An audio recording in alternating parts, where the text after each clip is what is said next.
The easiest way to make a small fortune in the airline industry, it is frequently said, is to start off with a large fortune.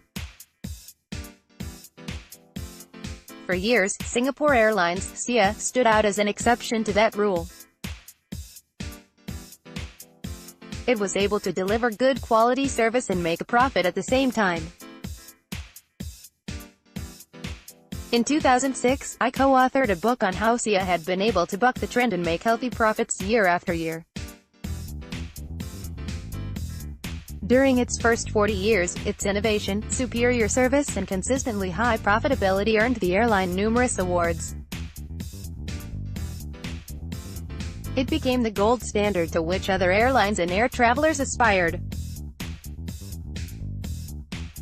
But fast forward another 10 years and the story is markedly different. SIA's financial performance has suffered while the industry has improved overall. For instance, between 2012 and 2018, the group's revenues improved only slightly from $15 billion to $15.81 billion, even with the launch of a new brand, Scoot, during the period. Despite showing a marked improvement, for 3 of those 6 years, profits attributable to group shareholders varied between $229 million and $410 million, representing slim margins over its large asset and revenue bases. On an operational basis, for SIA, the break-even load factor, the percentage of seats occupied by paying passengers, for each of the 5 years ending March 2013 to March 2017 was higher than the actual load factor, suggesting that the flight operations were losing money. This mediocre performance is in contrast to the performance of the broader industry, which has recently had some of its best years. SIA's share price reflects these struggles. After peaking at $20 per share just before the global financial crisis, the carrier's share price plummeted to $9.90 in March 2009. The stock recovered to between $15 and $16 for several months in 2010 and 2011, but has remained range-bound between $10 and $12. Equally importantly, while its service remains good even today, the differential between its service and that of other airlines has become much narrower. How did this former star performer lose its shine? When SIA was considered the benchmark for the aviation industry, it was one of the few airlines that could buy new planes, financing them through internal funds or in some cases, by issuing debt which was low cost because of its superior credit rating. This afforded it both lower costs and served as a source of differentiation. Many other airlines could not afford new aircraft because they lacked the balance sheet strength and/or the good credit rating. But today, many airlines have as young or even younger fleet, in particular the fast-growing Middle Eastern carriers such as Qatar, Etihad and Emirates. Government support factors such as government support, new management with higher credibility, secular growth in air traffic over the past decade and lower oil prices leading to higher profits have enabled rival carriers to narrow the gap. Other airlines have also improved in other aspects of operations as well. In the past, SIA prided itself on doing some simple things really well. It would generally be on time, less likely to lose your bags and less likely to mess up your meal preferences, among other things. This hasn't changed, but the broader industry has become much better in this regard. For example, in the most recent punctuality rankings, SIA ranked well among big carriers, trailing only Qantas, but the gap between SIA and competitors such as Qatar, Delta and ANA was minuscule.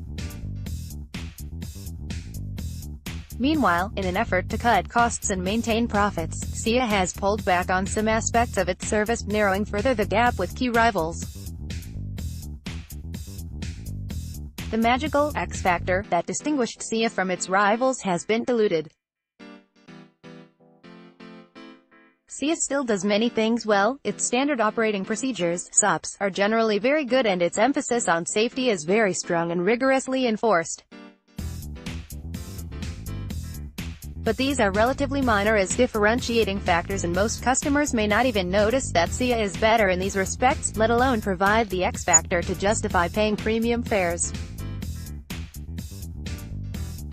In the past, since SIA derived a good proportion of its revenues from the Southeast Asian region, it benefited from the higher degree of regulation, which resulted in higher yields.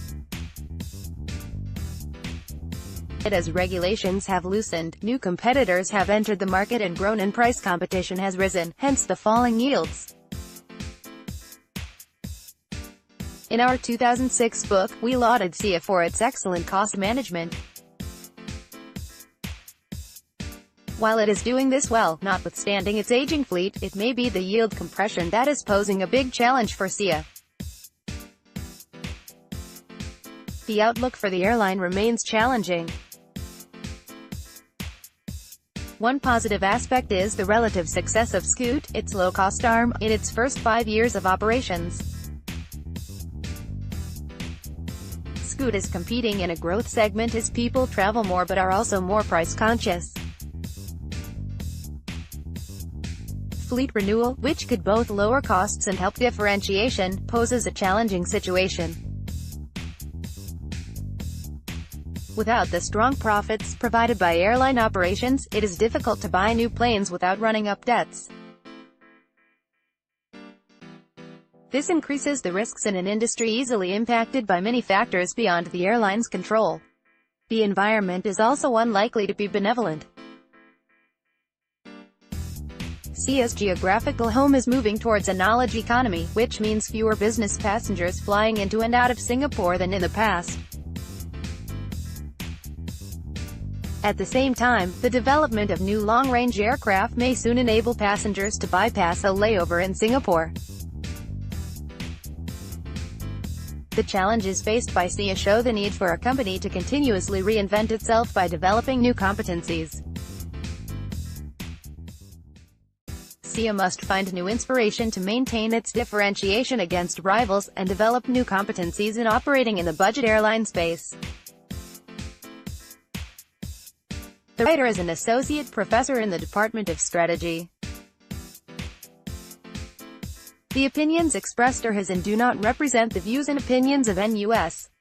Read more: Silk Air merger will put SIA Group on firmer footing.